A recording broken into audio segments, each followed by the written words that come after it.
Okay, good afternoon, everybody. Welcome to the California Education and Learning Lab's Equity Conversation Series. I'm Lark Park, I'm Director of the Learning Lab, and I'm very pleased that we have Dr. Lindsey Malcom-Piqueux as our guest speaker today to discuss understanding data as an equity practice. Before I introduce Lindsey, I just wanted to say a word about this equity conversation series that Learning Lab is hosting. Many of you have attended our last webinar with Estella Ben-Simon on the meaning of racial equity. But I just wanted to highlight that this is the second in a four-part series that we decided to host based on our grantees' interest and the general interest in how to, at a practical level, turn our attention to and practice racial equity in the classroom.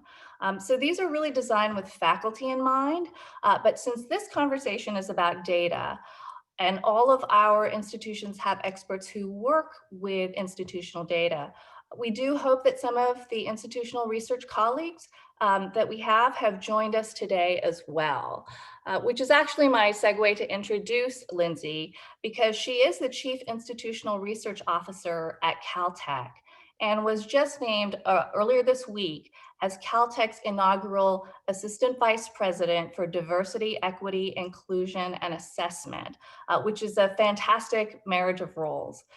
Luckily for us, Lindsey's scholarly research focuses on understanding the institutional conditions that advance racial and gender equity in STEM fields, which is very well aligned with the work that Learning Lab is doing.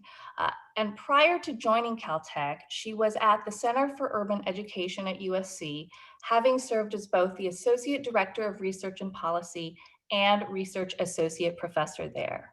Her roots in STEM are in planetary science, and her string of degrees include a PhD in urban education at USC, a Bachelor's of Science from MIT, and a Master's of Science from Caltech. And if that weren't enough to highlight her many talents, it is but a little known fact that as a senior in college, Lindsey was on, or maybe I should say starred in, the college edition of Who Wants to Be a Millionaire? And Lindsey, I did try to Google this because I really wanted to see this episode, but alas, all the hits came back for the recently published book that you co-authored entitled From Equity Talk to Equity Walk, Expanding Practitioner Knowledge for Racial Justice in Higher Education. So Lindsey, I have to admit I was a little bit disappointed at not being able to find the episode, but I do know that the book is great. But we're thrilled to have you, and so thank you so much for being here. Thank you so much for having me. I am actually quite relieved that you weren't able to find that clip. But if you're so interested, my father actually recorded it and put it on DVD when I was a senior, and to kind of poke fun at me at the fact that I didn't reach the million, he wrote on the title, "Who Wants to Be a Thousandaire?" So. So if you ever want to come over when this pandemic is over, I can show you. But I just wanted to thank you so much, Lark, and your colleagues at the California Learning Lab for the opportunity to be here. Being this is the second in the Equity Conversation series, I am extremely honored to be following Estella Ben-Simon, who was my advisor in graduate school, the director when I was at the Center for Urban Education, and a friend and a mentor. And a lot of the work that I'm presenting here resulted from our collaboration over the past, I guess, 15 years. So with that, I did want to start off by just giving you an overview of what I hope to tackle during this conversation. And I also wanted to note to the audience that we will have time for Q&A towards the end. And so I'm looking forward to addressing your questions. But I wanted to start off to this conversation about how understanding data can be an equity practice by first focusing on why we need to talk about race and why race needs to be integral to this conversation of how data can be used as an equity practice. I'm going to talk about how the practice of disaggregating data is helpful because it makes equity gaps visible, but I'm also going to talk about how that's not enough and how we need to move beyond statistical interpretation of data into equity-minded sense making. I am going to follow that by talking about and giving some examples of the importance of data close to practice. And then we'll conclude by just mentioning some cautionary tales, things that I have both experienced firsthand in my work as IR, as well as through the years that I've acted as a facilitator for the Center for Urban Education, working with countless institutions across the nation.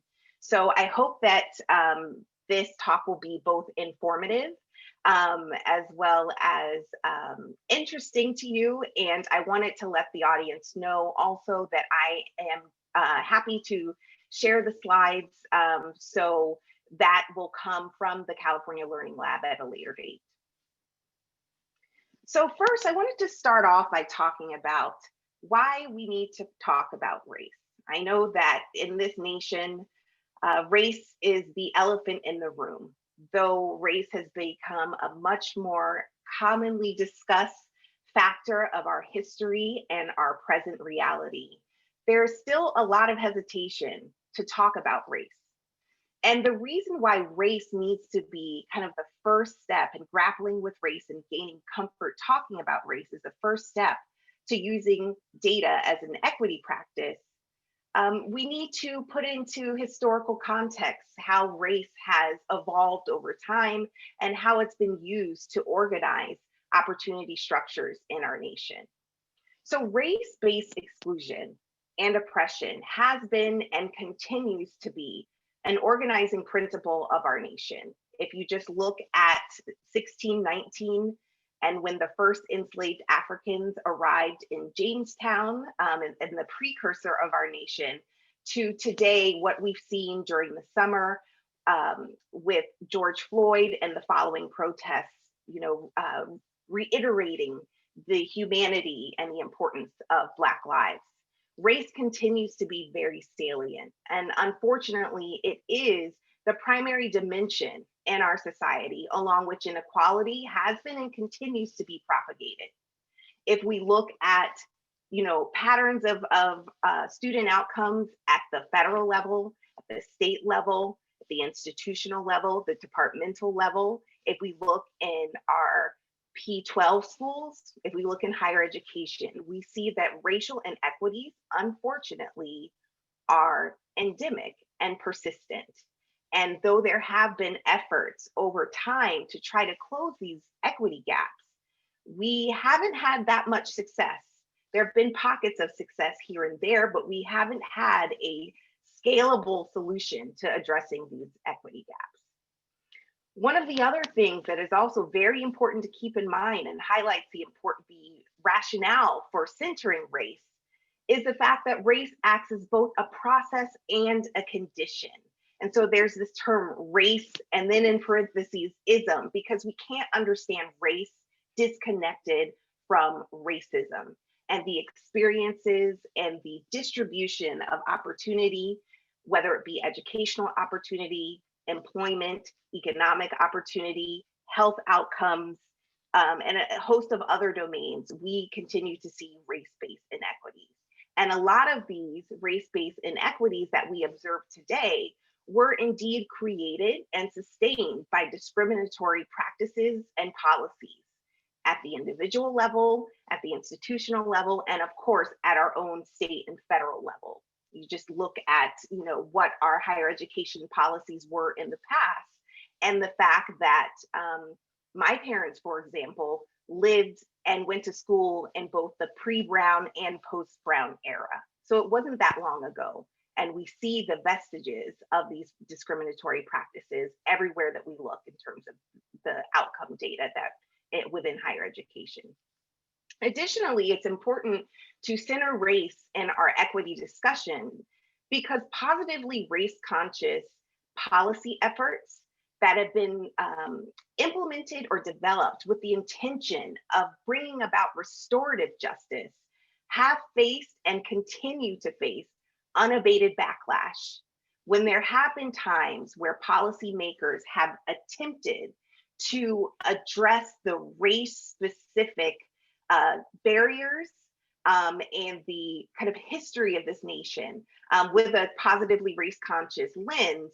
There's been a lot of backlash. Just think about our state of California as a prime example with Prop 209, the failure of the recent ballot initiative to restore the ability of higher education institutions to consider race, among many other factors. And if you look in states across the nation, you see this pattern of repeated backlash. You don't see that same kind of backlash for class or first generation students. You don't see that same kind of backlash in many cases for gender. And in fact, within higher education, we've reached gender parity on a number of indicators. So race is very central. And that's one of the key things that I want you to keep in mind. However uncomfortable, it's very important that we don't use proxies, and also that we interpret race to be as a process and a condition. Secondly, disaggregating data by race makes racial equity gaps visible. And I had the opportunity to watch Estella Bentimo's previous equity conversation, and she said, equity is not disaggregating data. Exactly, it's not enough, but it is a necessary condition. Because in order to make racial equity gaps visible, we have to disaggregate the data.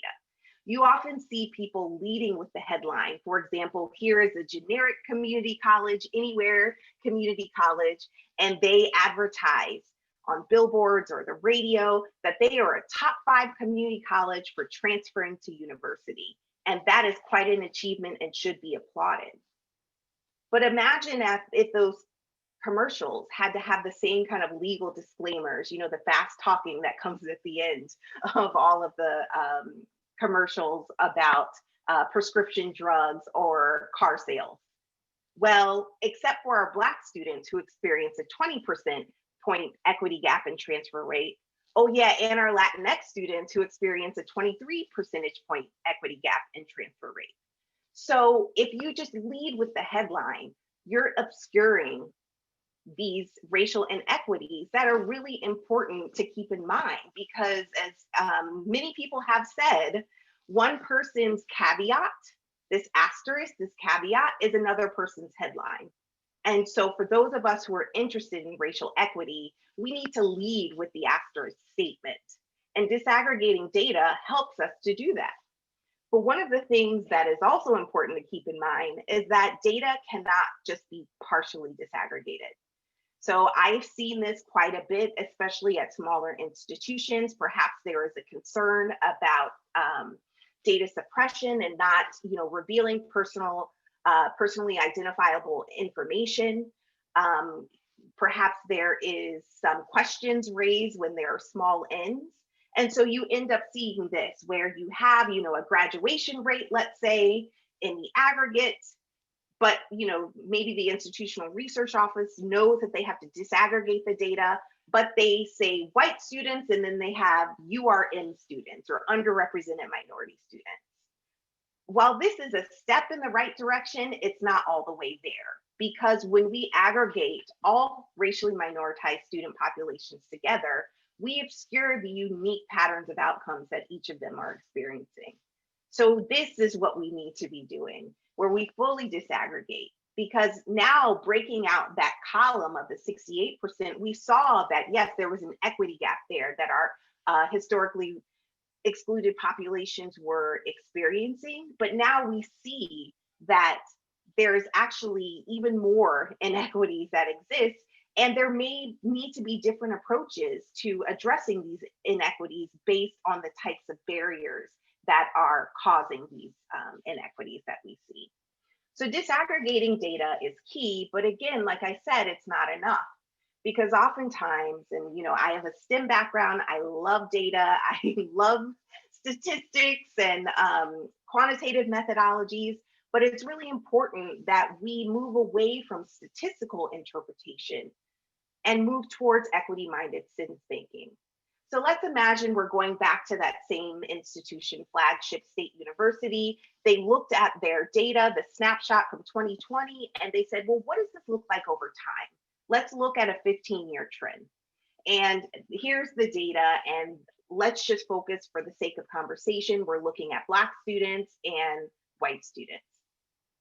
And so here we can see that, these equity gaps have been persistent over time. And in fact, they've been growing. So one way to make sense of that in a statistical way is to just simply say, well, white students are more likely to succeed in flagship U.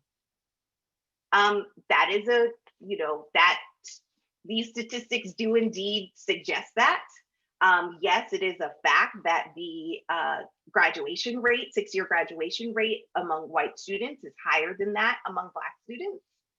But that doesn't tell us anything about what we need to do. And in fact, it's kind of a false neutrality that doesn't help us move towards equity. And instead, we need to move towards equity-minded sense-making, where when we see these data, instead of making the first statement, we ask the second question.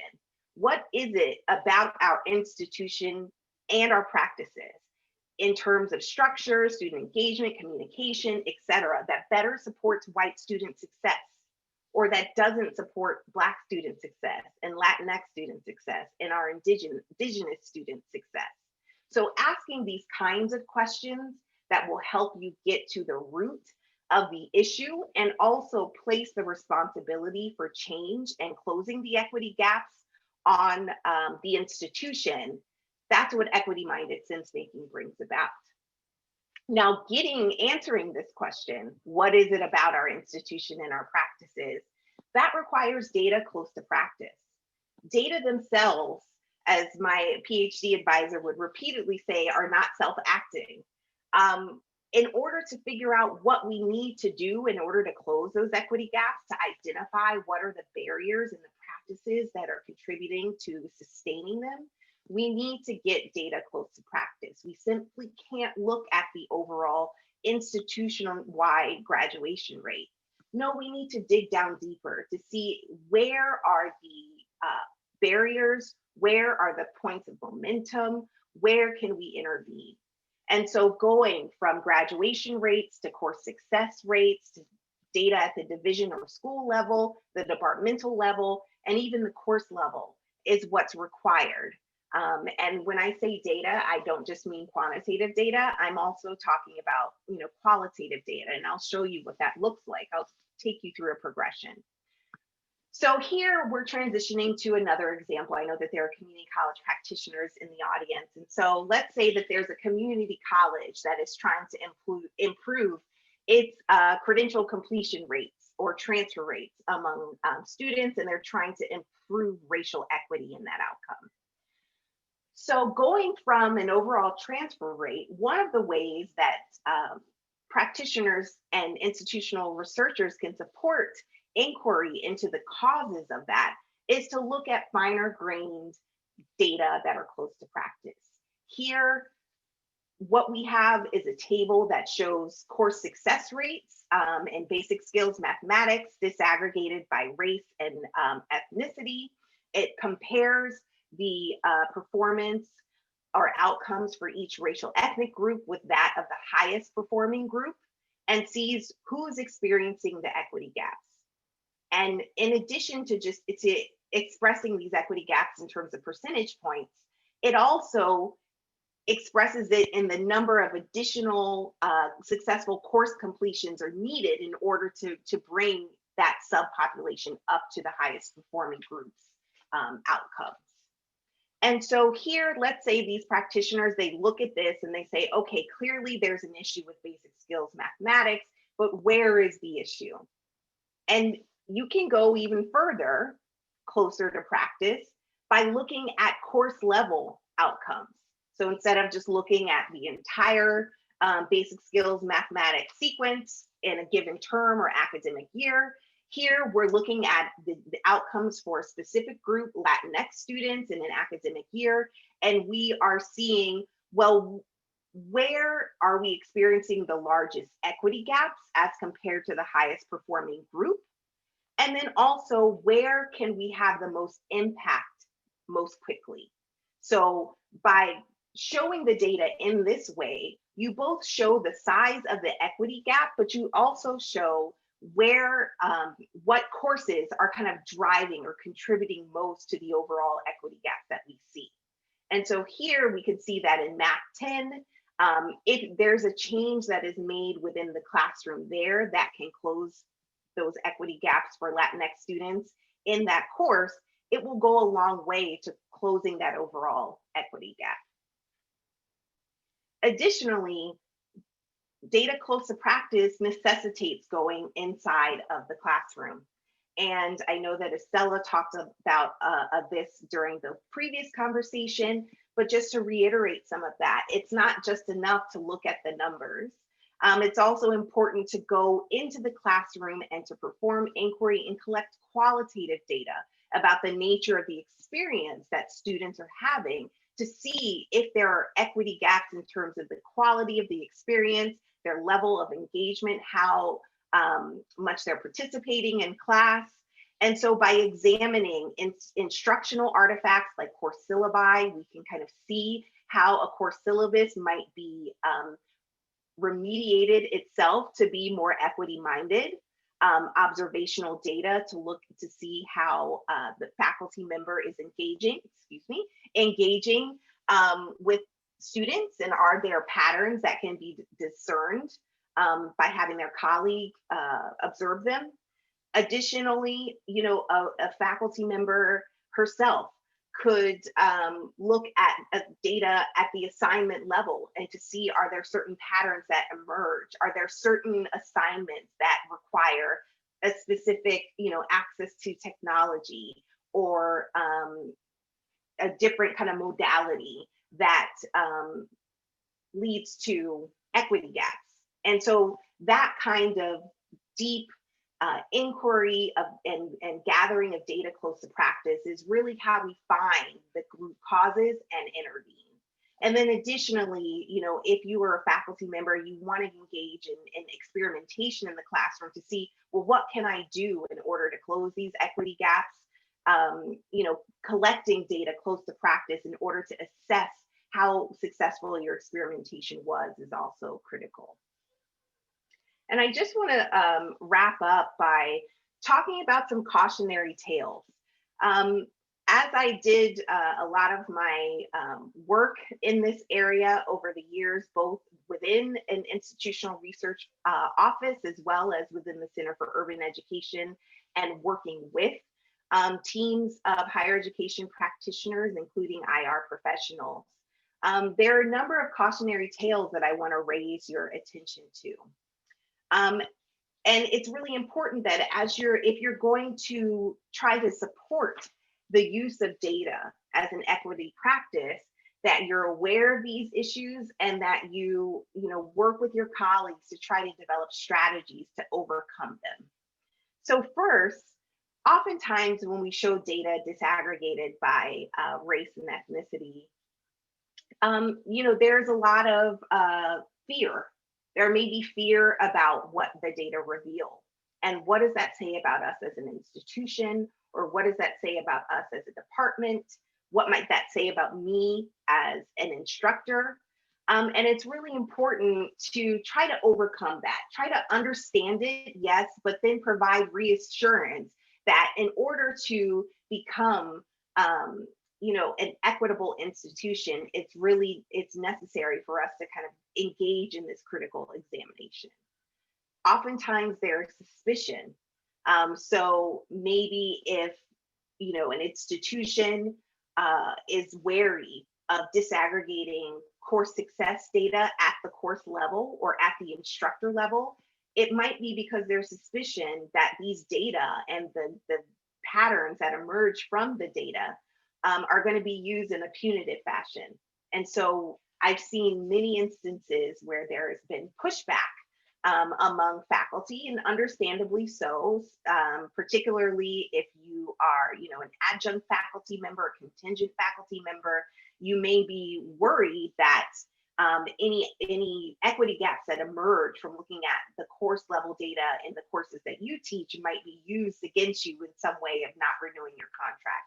But it's really important to overcome those kinds of fear and suspicion, and just, to provide reassurance and say, this is a collaborative process.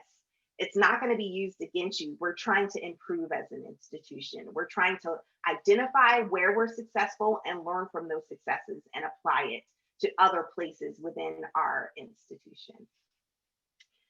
Additionally, one of the other things that I've seen quite a bit is deficit-minded deflection. So showing someone data where we see that there is a persistent equity gap that, let's say, for example, our Indigenous students are experiencing. Oftentimes, those are individuals might try to explain them away and attribute those equity gaps to deficits in students, in their families, or in their communities. So saying, well, they're just not prepared. Well, they're just not interested, or they're just not dedicated, or they're not committed. And all of those things attribute inequities that we see in the data at a large scale to deficits in individual students. And that's not productive. I'm not trying to say that stuff like motivation doesn't matter, academic self-concept. Preparation does matter, of course, but it's also important to look at the opportunity to become prepared. And so deficit-minded deflection is a hindrance to understanding data as an equity practice, because it kind of stops us in our tracks.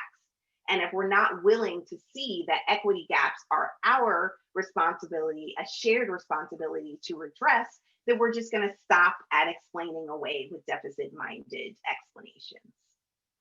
An additional thing that I have seen is multivariate thinking, where oftentimes, you notice a lot of the data that I showed today, it's very, very simple. They're descriptive displays. I'm not showing you the results of some complicated latent profile analysis or multi-level modeling. No, I'm not doing that. And the reason why is because oftentimes multivariate thinking is a distraction and a hindrance toward the use of data as an equity practice.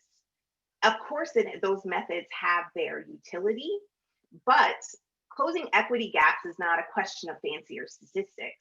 And oftentimes we will see, well, if you control for this, that, and the third, or perhaps that matters in a statistical model, but we're talking about the lives of our students, individual students who are people who have experienced things in their communities, whether it be the kind of maldistribution of educational opportunity, the maldistribution of, as I said, the opportunities to become college prepared, or the need that they have to, perhaps they come from a family where they're the first one to go to college. So trying to kind of complicate the model by introducing all of these other variables where we're controlling and we're thinking about statistical significance, and that's where we get hung up. Not only does that close off the conversation to people who might not be as familiar with data, but it also is a distraction from getting to the root of the issue, that higher education institutions in our nation were created first and foremost for white men, and many of them are still have many vestiges of whiteness embedded within them. And so multivariate thinking is a way that, yes, some people who, if that's the way that they are trained, then that's what they're going to focus on. But I'm encouraging you to be critical quantitativists who move beyond that and try to get at the root of the issue and focus on what we can do to change. Another one is data skepticism, where people question the validity of the data. Well, that has to be wrong. That can't be right. My student did this and my student did that. And oftentimes it's difficult for people to accept the kind of truth of what is in front of them with the data, and they question, the validity of the measures that you're using. And of course, it's important to kind of be critical and to acknowledge the limitations in certain measures that we have, that we can't perfectly operationalize one factor or another. But the data are what they are. And the inequities that we see in the data are what they are. So that's important as well. And then lastly, it's important to not decontextualize race. Going back to how I began this talk and talking about the historical way that race has been and continues to be a dimension to both create and justify inequality, it's really important to understand that if a student, isn't taking college level math in high school, could it be that their school is not offering those opportunities to them? Or could it be that that student, it was on the receiving end of implicit bias when it came to placement or tracking? So it's really critical to not decontextualize race, because we need to keep in mind that race and racism are inextricably linked. And so that's why we need to continue to focus on race. And just a quick note, I know that with predictive analytics, that has been a tool that a lot of institutional research offices are using in order to try to understand kind of, are there specific warning signs that we can identify, or behaviors that we can identify that are predictive of success or failure among our students. I would just caution with that as well, to remember that many of those kind of predictor variables in those models are in fact correlated with race. And so we can't just understand them divorced from the broader societal context in which we exist. And so with that, I am going to stop. I am happy to take your questions. I also wanted to since I love comics, show you this comic again, that, as IR professionals and faculty who are interested in how data can be used as an equity practice, it's a community practice as well, because data on their own aren't self-acting. Certainly, yes, we can add more detail to make it information, but to see those connections and to go from knowledge to insight to wisdom to an impact on an individual student, it really takes collaboration, and it takes critical self-reflection, and it takes a willingness to ask the difficult questions. And so with that, I will stop. I invite you to email me if you have any questions that I'm unable to address here today. And then also I wanted to show you, I know that Estella shared this URL with you during the previous conversation, but for those of you who were not able to participate in that, many of the data tools that I had a hand in working with Estella to create are available on the Q Tools website. So I encourage you to go there and take a look as well. So thank you so much, and I look forward to addressing your questions. Lindsey, thank you so much for that presentation. And I really, really loved the 4 successive words you used: knowledge, insight, wisdom, impact. That does sound like a very appropriate journey at this time. But so now we're going to open up the Q&A portion of this talk. Please type in your question in the Q&A box, and I see that there are already some questions there. But for those of you who are using it for the first time, probably nobody's using it for the first time, but I'll just highlight that it's part of your Zoom menu near the chat function. And please note that we've also disabled the chat function. So we're allowed to chat to you, but you're not allowed to chat to us. If you do have sort of a side question or comment for Learning Lab, you can always reach us at info@calearninglab.org. But so we'll chat periodically to you, any resources that we want to mention. But we'll go through as many questions as we have time for. And if as you see the questions come up, please use the upvoting function so that question might rise to the top. To upvote a question, simply click on the thumbs up next to the question, and then we'll move the questions over to the answered section as Lindsey addresses them. And so Nancy is going to take the lead in reading you the questions, Lindsey, so you don't have to multitask in terms of the Okay. reading, but they're obviously there in the Q&A for you to look at as well. But so Nancy, do you want to give Lindsay the first question? Sure. The first question that has the most upvotes right now relates to how we think about multiracial or biracial students. So when you think about disaggregating data and looking at biracial or multiracial students, maybe you could just comment a little bit about your thinking on that. Sure, that's a wonderful question. And, if looking at the kind of demographic trends, we see that an increasingly large proportion of college age population are identifying as multiracial or biracial. And in fact, that's true at Caltech as well, where right now I think about a fifth of our undergraduate population identifies as multiracial. And it's complicated. And it's complicated because we know that race is socially constructed, it changes over time. And so while it may seem as simple as just using the IPEDS categories, it's not. And I think the question is a recognition that it's not that simple.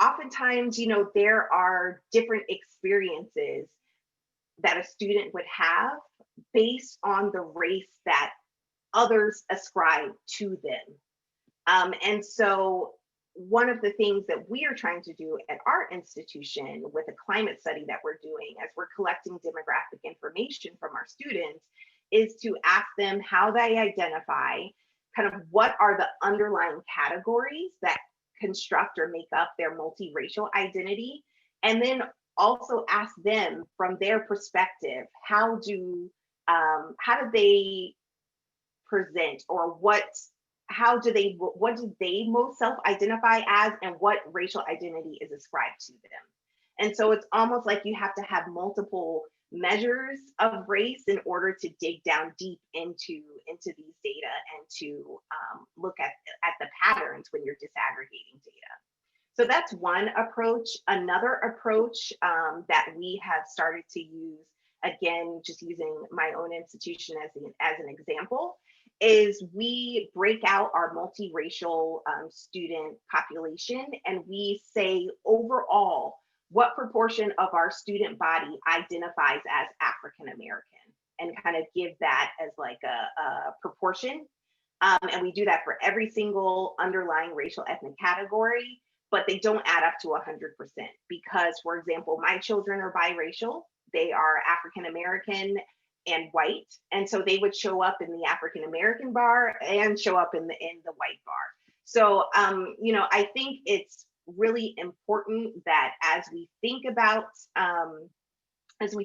race and how to operationalize, we let people know that it's messy, and it's messy because race, as I said, is a attribute that was created in order to justify discriminatory processes, which has led to a condition. And so because race is so complicated, I think we have to embrace that complexity and try to come up with different ways of parsing the data based on how a student might self-identify, or kind of looking at the underlying categories that a multiracial student might identify with, or using kind of multiple measures of race, where we look at what a student self-identifies as, and in their view, what is ascribed to them most commonly.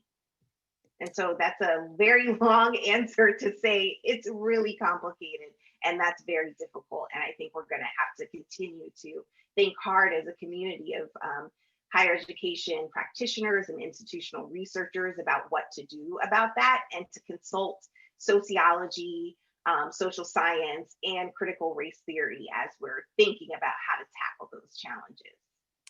And Lindsay, just to note, we probably have about 13 questions in the queue. They may overlap, but just to keep that in mind. And Okay.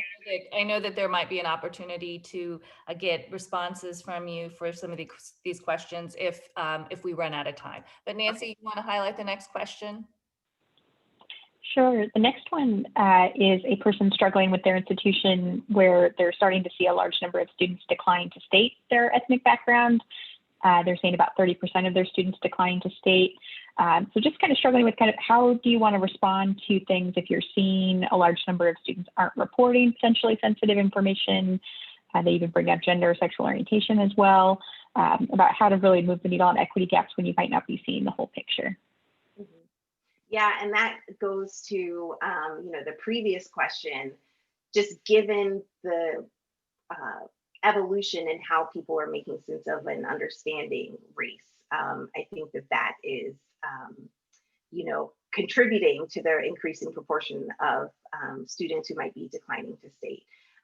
Just quickly, one thing that I would suggest to add on what I previously said is to try multiple times, or see if there can be kind of multiple attempts to collect the information. Oftentimes, I know that at our institution, we collect our demographic information from our students at the time of admission. And perhaps, once they matriculate, if there is, other opportunity, if there are other opportunities to ask them to provide the information to explain how it's going to be used, what it will not be used for, then they may be more willing to provide that information. Additionally, there might be a decline to state because the categories that exist are not reflective of how they actually identify. And so also, review kind of what is the response set of responses or response choices that are available for students to see, do we need to make this more inclusive? And would that perhaps, have students be more inclined to self-identify? Right, and I know that the questions are moving around as people upvote, but Nancy, can you share the next question? Sure. The next two are both related to kind of how to deal with small n numbers, I think, either in the classroom or in other ways. So the first one is kind of a question about how to display data patterns with smaller cell sizes. So just really running into some ideas where they are wanting to comply with further restrictions, and maybe there are small numbers, even when you get down to maybe the class size, and how you might address some of that. Yeah, so that's a really wonderful question. And at my own institution, given our size, we have currently 901 undergraduates. So we deal with this challenge a lot. And one of the ways that I have tried to overcome it is if, we can't look at a single year because the cell size is small, then can we try aggregating over time? And of course, that aggregation over time has to make sense, because if there's some huge change that happened, you wouldn't want to combine data before the change and after the change together. But by kind of combining cohorts and then looking at the data in that way, we've been able to get the cell size high enough such that we can examine some of the patterns and patterns of racial equity and gender equity that exist. And I think there's also sometimes there's just the need to make trade-offs. So if you want to look at data at the classroom level, maybe it's not possible to look by instructor just because of the size of the classroom. Or maybe you might say, I rather be able to disaggregate by race and gender here, and so I'm going to sacrifice or give up my ability to disaggregate by major or field of study. So I mean, I think that there are some strategies to try to get around that, but it is a challenge. It's very real, and I acknowledge that it's one that I grapple with on a daily basis. Lindsay, we still have lots of questions to go through if we can get to all of them. But so Nancy, the next question. Yeah, we're rapid fire here. The next one is similar to the last one. The person asking the question really likes the idea of data close to practice. So I was thinking about how they could get some racial information without, engaging IR, who's often busy, and kind of how they could start to gather some of that information since it's not in their class rosters. Maybe just any tips you have for a faculty member that is interested in looking at this level of data for themselves, and how to look at that at the course level. That is a really great question. I know that many IR offices kind of the demand outweighs the capacity, and so that can be difficult. But it may be, helpful if perhaps IR on a regular basis can provide, demographic information on students to the department level, and so they're kind of like secondary data providers that one could go to for that information.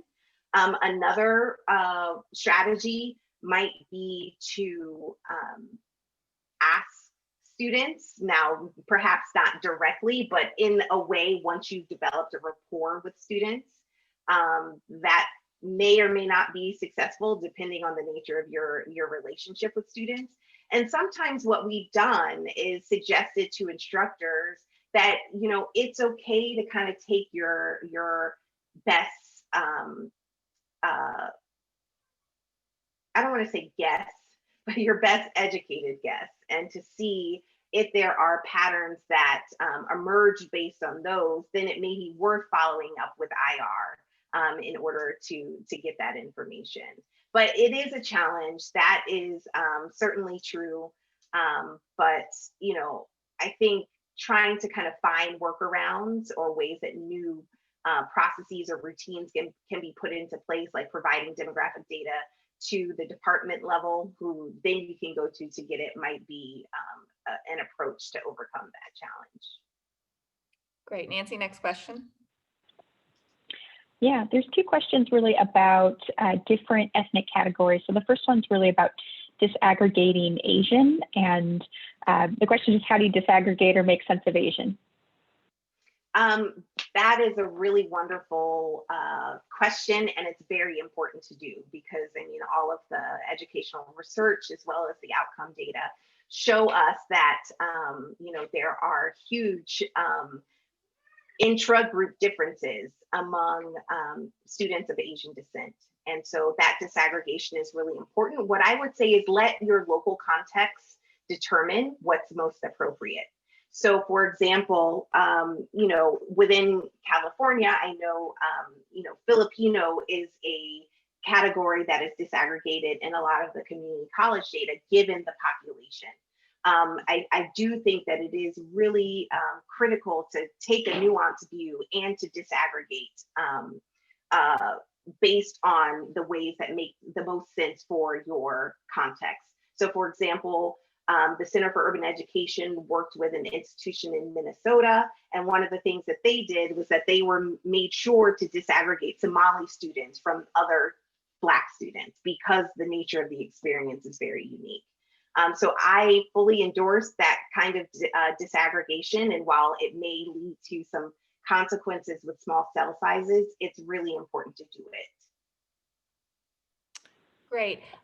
I believe Frank has the next question, Nancy, which I'll ask you to go over. But Frank, I just wanted to say that the very last conversation in our equity series is directly about the syllabus. So there'll be more to say about that, but would love, Lindsey, your response after Nancy introduces the question.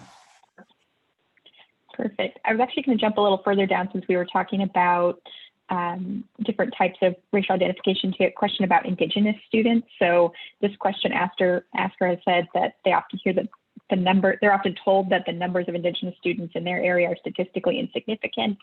And they're just struggling with that since California has one of the largest populations of Native Americans in the country. How can one ensure there's greater equity in the data and in Indigenous students so their needs are addressed? That is a very, very important issue as well. All of these questions are wonderful.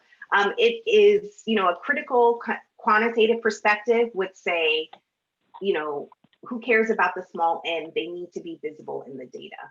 And I would say that no student is insignificant.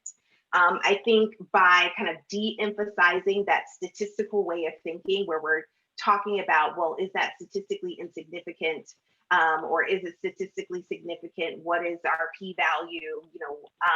What is the confidence interval? Just show the data and kind of try to look over time in order to see, well, what is the nature of those experiences? And you may have some wild year-to-year variation because you might only be talking about, 5 students, 10 students, but it still is really important to look to see, is there a consistent pattern of over time, or is there a consistent pattern or nature of experience that Indigenous students at our institution might be having that aligns with, another subpopulation. So, I would say do it anyway, despite the small n. No student is insignificant. And so it's important to examine the data for everyone. Yeah, the next question is similarly goes back to the concept of Asian and Pacific Islanders. So do you have any suggestions about what kind of language could be used instead of underrepresented minority, and to not kind of make certain groups invisible? Yeah, so one of the things that, I and my colleagues at the Center for Urban Education when I was there emphasizes to name who we're talking about. So I know that underrepresented minorities is a nice shorthand, but it's really important to say exactly who you mean. Well, I'm talking about Black students, Latinx students, Native American students, Southeast Asian students. And while it may be a mouthful, it's really important that everyone has a shared understanding of what is meant by that. I know that it is necessary to have shorthand sometimes. So the term that I typically use is racially minoritized, because that emphasizes that the fact that there is underrepresentation is directly connected to exclusionary practices in the past and racism in the past. And similarly, I also use the term historically excluded populations if you want a shorthand. But my practice that I typically use is I name exactly who I'm talking about. And if I need to vary a language, let's say in an institutional report, then I make sure that I'm using language that doesn't mask who I'm talking about or mask the experience that led to the outcomes that we see. Great. And just a time check that we have about 5 minutes left for questions, Nancy. Okay, well, I'll hold the equity-minded syllabus for the next session. The next question would be related to, for qualitative data collection, is there a model rubric that could be used by an evaluator when assessing a faculty peer? I'm sorry, can you repeat that? This is a question related to the equity-minded sense-making. For qualitative data collection, is there a model rubric that could be used by an evaluator when assessing a faculty peer?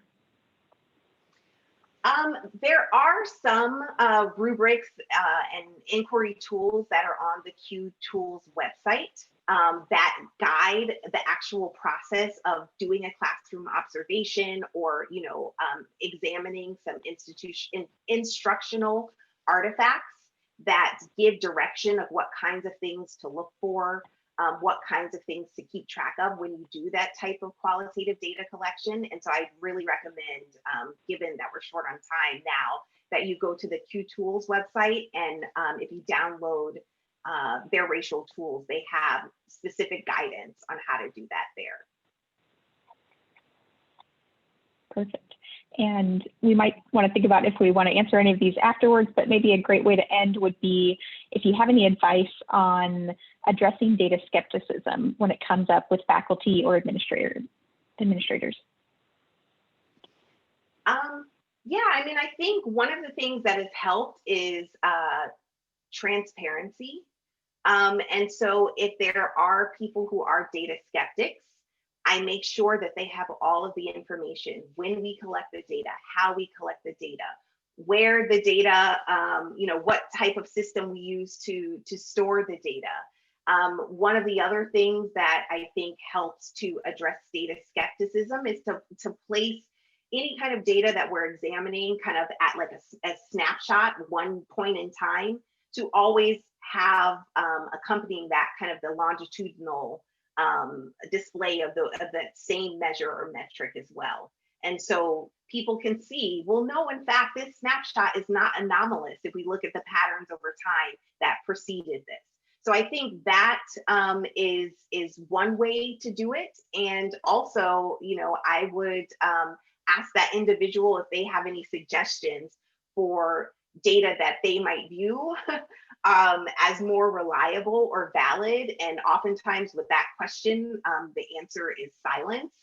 So I think there's kind of a recognition that, IR, often we're doing the absolute best that we can given the tools that we have. And so I think transparency, providing trends, placing it into context, and listening to perhaps their input are some strategies that I've used in order to deal with that. And Nancy, do you want to just cover 2 or 3 more quick questions, or maybe one more complicated question? And we'll do our best to actually gather all the questions, and for the ones that haven't been responded to, send out a response along with the links. So a couple of quick ones, or maybe one longer one. Sure. There's a couple about kind of classroom strategies and pedagogy and assessment, but here's one about types of assessment that they recommend to be more equity-minded. So, and for this person's context, most of our faculty uses a free response item in a quiz and exam format. Are there ways to go to more project-based assessments, or maybe just your thoughts on ways faculty can be more equity-minded in assessments? Yeah, sure. I mean, I think there's a great deal of information out there about inclusive teaching practices, and they encourage project-based learning. They encourage looking at students' kind of trajectory over time. So one example is, if you are a writing instructor, perhaps you, instead of kind of leading up to that big final project and a student turns in their paper, if they're building it over the course of the entire term and they have an opportunity to resubmit after they get their graded example, in order to be able to show you the progress that they can make with faculty input.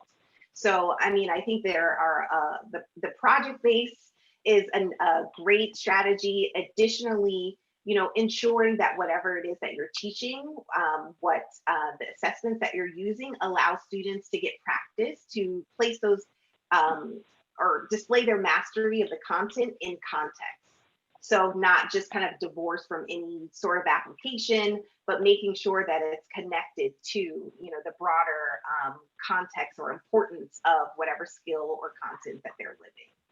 Or learning, excuse me. And I would really recommend that you go to, I know that there are many Center for Teaching and Learnings across the country. If your institution has one, partnering with them to see what they can recommend to make the classroom more inclusive is a wonderful way to go.